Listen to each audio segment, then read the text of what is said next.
Намирам се в Пирин планина, а това тук зад мен е Поповото езеро. Една от легендите за това място гласи, че поп, който страда по дъщеря си, защото била осквернена от турците, се хвърля в езерото и се отдавя и само келемявката му оставя да плува над водата, която с времето се вкаменява и се превръща в ето този остров там. И оттам идва името Попово езеро.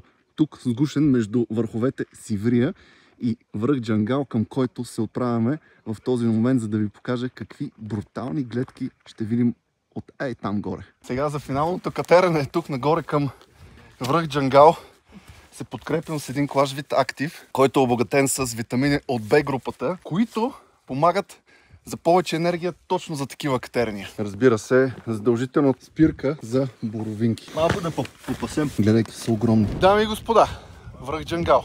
2730 причини да дойдете и да му се изкефите. Вижте за какво нещо става въпрос. Нека ви покажа още едно място, което има дори по-добра панорама от тази тук. Именно хижа без бог и едноименно езеро. Погледнете за каква красота става въпрос.